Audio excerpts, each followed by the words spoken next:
వరద బీభత్సం సమయంలో ప్రకాశం బ్యారేజ్ గేటు డ్యామేజ్ కావటం పెద్ద కలకలమే రేపుతోంది.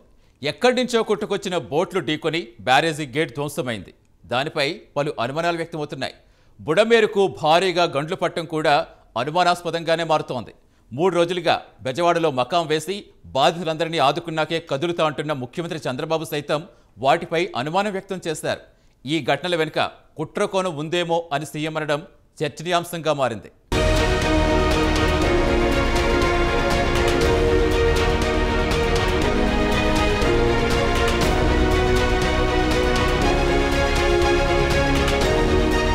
బుడమేరు వాగు పొంగి బెజవాడ నీట మునిగింది. బుడమేర కట్టలకు గండ్లు పడి విజయవాడ పరిసర ప్రాంతాలన్నీ జలమయమై వేలాది మంది నిరాశ్రయులయ్యారు.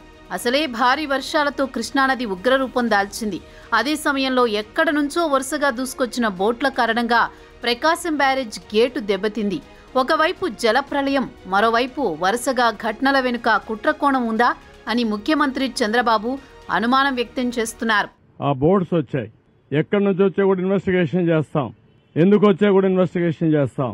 అందులో కూడా ఎవరైనా ఉంటే మీరు అన్నట్టు ఆ బోట్లు వచ్చినప్పుడు కరెక్ట్గా అది కొట్టుకున్న ప్లేస్ చూశాను నేను. ఆ ఇది కూడా బెండ్ అయింది, వంగిపోయింది. పిల్లర్ కాదు, పిల్లర్ మధ్యలో ఉండే జాయింట్, 2 పిల్లర్స్ మధ్యలో గేట్ ని కంట్రోల్ చేయడం కోసం పెట్టినటువంటి ఆ గేట్ అక్కడ ఉంటుంది. దాని సపోర్టింగ్ ఒక కాలం దాన్ని కొట్టుకునింది. అది బెండ్ అయిపోయి ఇరిగిపోయే పరిస్థితి వచ్చింది. అంటే ఏంటిది? ఎప్పుడు చరిత్రలో జరగల, ఇలాంటివన్నీ జరుగుతున్నాయి. ఇప్పుడు అనుమానం రాని వారికి కూడా అనుమానం వచ్చే పరిస్థితి. ఎందుకు బాబాయిని చంపి నెక్స్ట్ డే నారాసురు రక్త చరిత్ర రాయగలిగిన వాళ్ళు ఇంక అనుమానం ఎందుకు రాదండి?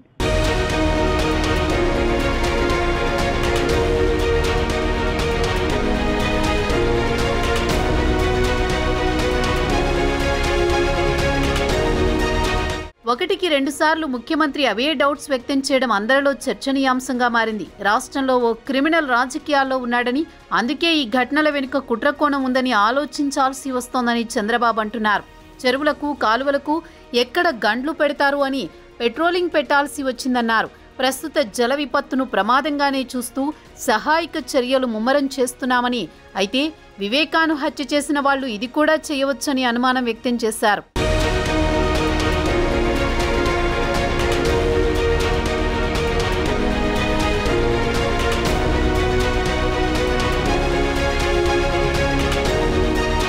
అమరావతిపై పని కట్టుకుని విష ప్రచారం చేయడం కరెక్టేనా అని వైసీపీ నేతలను సీఎం చంద్రబాబు ప్రశ్నించారు.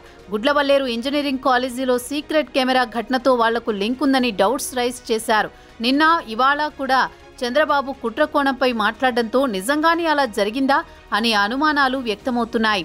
దానికి తగ్గట్టే వైసీపీ నేతలు కూడా ఆరోపణలు ఉండడంతో సీఎం డౌట్స్ నిజమేనేమో అంటున్నారు. బెజవాడలో వరదకు కారణమైన బుడమేరు వాగు ఒక ప్రాజెక్ట్ ఏమీ కాదు. దానికి గేట్లు ఉండవు. ఆ డ్రైన్ కట్టలకు గండ్లు పడి విలయం చోటు చేసుకుంది.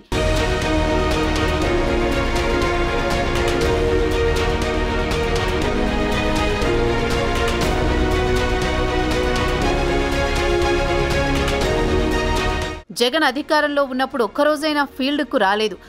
ఒక్కసారి మాత్రం వరద ప్రాంతాలను ముఖ్యమంత్రిగా జగన్ సందర్శించినప్పుడు ఆయనకు రెడ్ కార్పెట్ వేసి నడిపించారు భక్తులు. ఇప్పుడు ప్రతిపక్షంలో ఉన్న ఆయన విజయవాడలో అంత బీభత్సం జరగడంతో విధిలేక కాసేపు వచ్చి వెళ్లారు. బుడమేరు డ్రైన్కు గండ్లు పడ్డాయని తెలియక దానికి గేట్లున్నాయని, అవి ఎత్తడం వల్లే గండ్లు పడ్డాయని మాట్లాడి వెళ్లారు. అదేమంటే కరకట్టపై చంద్రబాబు నివాసాన్ని కాపాడుకోవడానికి బుడమేరుకు నీరు పంపారని ఆరోపించారు.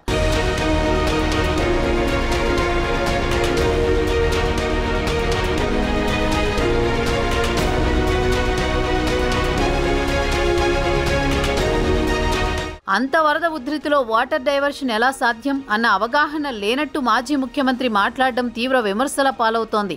తుఫాను సాయం, విపత్తును ఎదుర్కోవడంపై మాట్లాడే అర్హత జగన్కు లేదని చంద్రబాబు తీవ్రస్థాయిలో ధ్వజమెత్తారు.